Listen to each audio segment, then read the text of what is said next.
You know, Bear fans want a lot of things. And a lot of the things that Bear fans want simply are just not possible, don't make sense. But something happened today that has a lot of Bear fans' mouths watering. Something that was previously seen impossible just became possible. Welcome back to Bears Yard. This your boy Vibe, and shout out to my man Keek from Keek on the Mic, who invited me on his channel today to talk about the big news in the NFL, which is what I was alluding to in my intro. Micah Parsons, All-Pro, Pro Bowler, linebacker, defensive end Micah Parsons of the Dallas Cowboys no longer wants to be a Dallas Cowboy, and he has formally requested a trade out of Dallas. This is something that Chicago Bears fans have been talking about all offseason long, and now it's actually a possibility. So Keek invited me on his channel to talk about it, so take a listen. Obviously, as we know, there's some big breaking news in regard to the Dallas Cowboys and Micah Parsons. He has officially requested a trade out of Dallas, and he actually said, quote unquote, "I no longer want to be a Dallas Cowboy." So what is your first reaction to when you hear that news? We knew this was coming. We knew this was coming all season because there have been rumblings and things put out there about how Jerry Jones, for whatever reason, refused to negotiate or talk to Michael Parsons' agent. Yeah. And for those of y'all that don't know, Michael Parsons' agent is David Mogetta. I think that's how you pronounce his name. Yeah. Who happens to be the agent for Justin Fields. So I know we know him firsthand here in Chicago. But the dude is about business, okay? You're not doing anything with any of his players without his say-so, without his consent, without his approval. And his players get paid big money.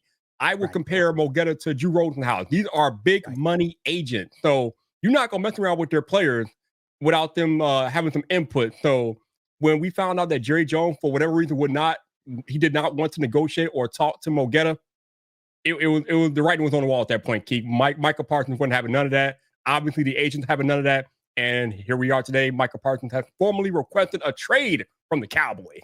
Yeah, and that's where the situation gets interesting, because usually players will do this, request a trade to kind of gain leverage on landing that big contract. But this just feels different because it seems that Jerry Jones and the Cowboys are now kind of behind the game because he has not talked to Micah Parsons' agent, not once, right? So now it seems that relationship is kind of severed at this point. I'm not sure if they're going to be able to get that relationship back with Micah Parsons. So it seems at this point, the best case scenario is that the Dallas Cowboys will have to look for a trade partner for Parsons. They did already come out and said, hey, we have no intentions on trading Micah Parsons. But if that's the case, you need to allow Micah Parsons' agent to talk with you to try to get you one of the best players in the National Football League, and definitely your best player on your roster paid. You know what this tells me, because it's not like the Dallas Cowboys are averse to paying people. They just signed Dak to a $60 million a year contract for 4 years. They just paid CeeDee Lamb. So clearly they are not averse to paying people. And these were big money contracts, obviously. But Michael Parsons is looking to reset the linebacker defensive end market. He's looking for at least $40 million a year plus. And I kind of feel like if they really wanted to pay him, Keith, they would have paid him. They would have, or at the very minimum, they would have negotiated with him by now. I don't think they want to pay him. But now they're talking about how they're not going to trade him. So what are you going to do? Let him sit there? Like a lot of times with players, you know, when you have these holdouts and different things like that, they're just looking for money, right?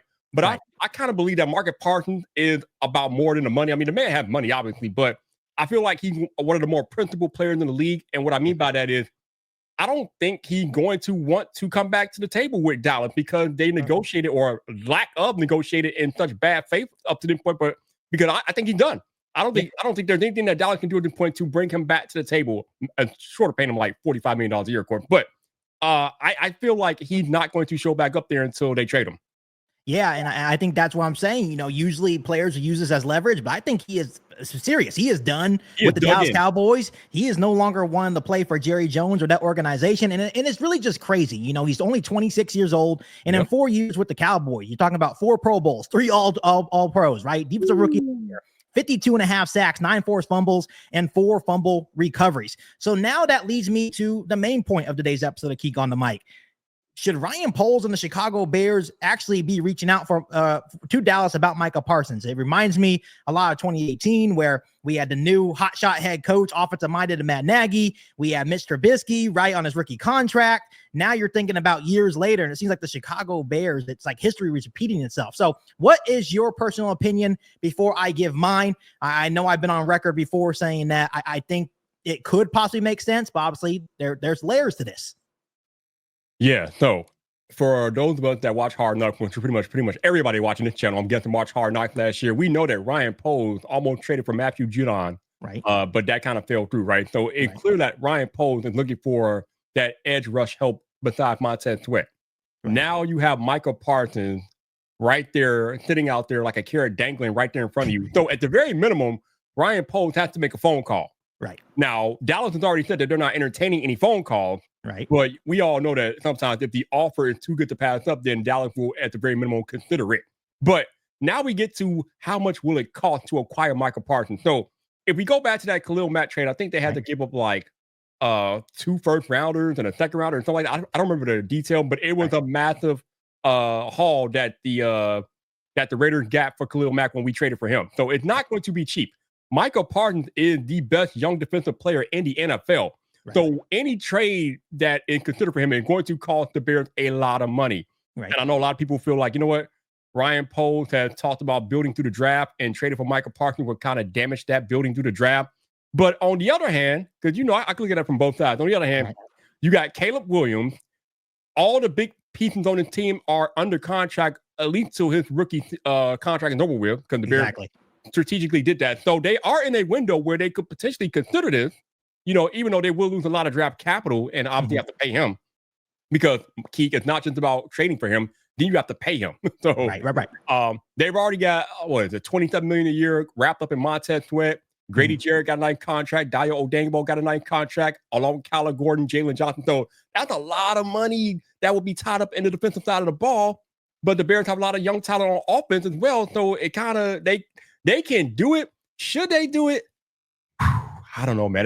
That's a tough question. I've heard people talk about this on the national outlets and different things like that. And their thing is, you have to be absolutely sure that Caleb Williams is the franchise quarterback that you believe that he is if you want to make a move like this. I think he is. Yeah. I believe the Bears believe he is. Yeah. But will they be willing to make a trade like this? I think I'll put it to you like this before I go back to you. Yeah. The Bears had a chance, in my opinion, to trade up for Ashton Jeanty in the NFL draft, which I feel like they should have done. They didn't do it.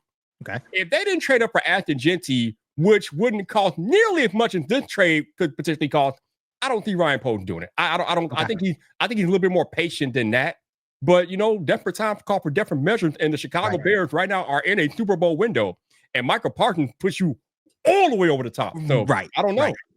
Yeah, hey, some good insight from you, Bite. Thank you so much for all that. There's a couple of different thoughts here. My first thought is that there's actually been some rumors saying that originally when the Bears were looking for a trade for an edge rusher before Montez Sweat, they actually reached out to the Dallas Cowboys for Micah Parsons. They said, no, I can't, confirm or deny if that's true or not, but that's the rumor going around.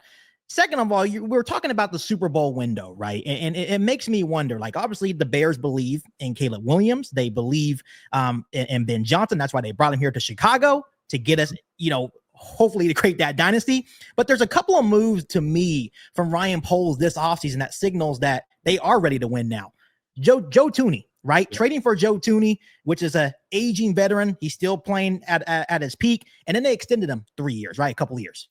Then you go out and get Grady Jarrett, another aging veteran that's still going to produce on and off the field, but he is aging. Those guys are not going to be here long term. They're in a 3-year window. So when you think about that, right, those little moves, this move starts to make a little bit more sense. Yes, I understand that's going to cost multiple first-round picks. You're going to pay them all that money. But here's the thing that I always think about. You're only as good as your pass rush. The Chicago Bears, even with Dayo Odangbo, are still looking for one more edge rusher.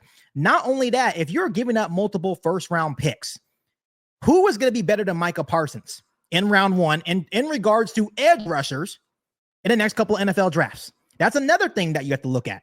I understand it's a lot of money. I understand we're getting a whole lot of draft capital, but Ryan Poles and the Chicago Bears have done really good over the last couple of years at adding talent at premium positions that allow them to make a move like this. The cornerback position, you got Jalen Johnson and Kyler Gordon, right? There's a couple other positions. The quarterback, Caleb Williams. Wide receiver, you have Roma Dunze and Luther Burden. Those all can be considered premium positions. So the Chicago Bears are in a position, to me, that if they really want to, they can go out and make this move. And like you said, this would push them past the Super Bowl window. It would not only allow them to possibly win now. Micah Parsons is only 26 years old. He is about to be in the thick of his prime. So this is also a long-term move for the Chicago Bears. I know we're going to get a lot of hate in the comment section in today's video for having these opinions, but to me, there's not going to be another player like Micah Parsons for a long time, Bears fan. So like you mentioned earlier in the podcast, it does not hurt Ryan Poles and the Bears to pick up the phone and just ask. Maybe ask for a price and see where they're at in regards to actually trading Micah Parsons. Because once again, I think this relationship is now over between Parsons and the Cowboys. If you look at this Bears team as a whole, there are two glaring weaknesses to me right now. And maybe it's just my opinion. Y'all let me know in the comments, and Keith, let me know. Right. Running back. Right. Defensive end. Okay, pass rush. Whatever. I am of the mindset right now that even though I would have loved that we would have drafted a running back earlier in the draft, that we are fine where we are with the running back room right now. Right. Where we are not fine right now is defensive pass rush. Right. I mean, yes, we went out and signed Dio Odangbo, but we don't really know what we're going to get from him. Right. Montez Sweat, you really don't know what you're going to get from him. I mean, on his best day, he's a B player, a B grade pass rusher. He's not an A tier. He's not Micah Parsons. He's not TJ Watt. He's not Trey Henderson. He's that next tier down. Right.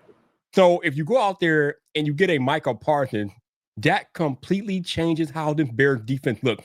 Not to mention Dennis Allen loves to run an attacking defense. And what player can better help you attack more right now than Micah Parsons? I mean, you want to talk about a defensive game changer. That is what Micah Parsons would be for the Chicago Bears. And you think about what he will give the Bears on defense, combined with all of the weaponry and the quarterback that the Bears have on the offense. The Bears would, I mean, Keith, this might be crazy because we're Bears fans, but if somehow, some way the Bears actually traded for Micah Parsons, I would almost go as far as to say they would have to be the favorite in the NFC this year. The whole NFC, not the NFC North, the NFC, if they added Micah Parsons. That's just craziness. Yeah, and a lot of people, make fun of us like, oh, you guys think you're winning. I think it would be true hype to add Micah Parsons to already the hype that you have with Ben Johnson and Caleb Williams and what you did to the offensive line. And to your point, Vibe, you made a really good point about, I think when you're looking at the edge rushing position and the running back room here in Chicago, it's more of the fact that we haven't seen it yet. Like with the running back room, I think, DeAndre Swift's looking nice, Kyle Monangai and Roschon Johnson, but there's just not a lot of experience there. And then same with Dio Odangbo. I think it was a good addition, but he's better on the inside, and he's not really known for high sack numbers or high sack totals. And same with Montez Sweat. We are looking for a true running mate for Montez Sweat, and I'm still not sure if Dio Odangbo is that guy. And I know they tied in a lot of money for Odangbo, but this move would really complete that defensive line. And you just think about the advantages of what Dennis Allen will be able to do with a guy like Micah Parsons, what that would mean for the secondary with Jalen Johnson and Kyler Gordon, how that would lead to more turnover opportunities. It would just be a really big move for the Chicago Bears to put us in a opportunity to win. And I would go as far as saying, yes, I think we would be the favorites in the NFC North, and it would make us also really competitive in the NFC as well. Yeah, again, I know a lot of Bears fans think like, no, don't risk the draft picks and different things like that. But like Keith said earlier, who the hell are you going to draft that's going to equal in the value and impact of a Micah Parsons? Yeah, nobody. Right. Not this draft, the next draft, or the draft after that. So when you think about it that way, that at the very least, that has to get you just at the minimum considering Ryan Pope picking up the phone and giving Dallas a call. Right. And like I said, there's been rumors saying that he's already called once. And if that is true, we all know that our GM likes to work late, and he's always going to be aggressive. Like it would be 3:00 in the morning and I get a buzz saying Ryan Poles on the Bears, it's crazy. Phone's open. You're right. The phone's on. Right. But before I let you guys go on today's episode of Keek on the Mic, something that I really do want to let you guys know, this was reported by Adam Schefter, just based on the compensation of what it would possibly look like. Adam Schefter said the potential trade comp for Micah Parsons when 27-year-old Khalil Mack was traded from Oakland to Chicago, the Bears gave up 2 first-round picks, a 3rd-round pick, and a 6th-round pick for Mack, and a 2nd-round pick and a conditional 5th-round pick. And obviously, a lot of people will say that, hey, Micah Parsons is better than Khalil Mack was when the Bears traded for him back in 2018. So I would imagine it would be multiple firsts, probably multiple seconds, and a lot more added to that in regard to late round picks for the Bears to land Micah Parsons. And then, of course, you have to pay the man as well. Yeah, absolutely. And again, right now, the Bears talent, the roster, is stacked. They're stacked on offense. They're kind of stacked on defense. So I don't know if losing draft picks right now would be that big of a detriment for the Bears because their roster is so stacked. But we're still missing that impact player on defense like a Micah Parsons. So the opportunity's out there. Right. So at the end of the day, Bears fans, it's all speculation. Micah Parsons did request a trade. Does it mean that he's going to be a Chicago Bear? Absolutely not. But I think as Bears fans, we can have these large pipe dreams that Micah Parsons will eventually be traded to Chicago. So let Vibe and I know down below in the comment sections if you want Ryan Poles and the Chicago Bears actually to reach out to the Dallas Cowboys and try to make a trade for Micah Parsons. Make sure you subscribe to the Yard for more things Chicago Bears. And if you want more Bears Yard, check out that video right there.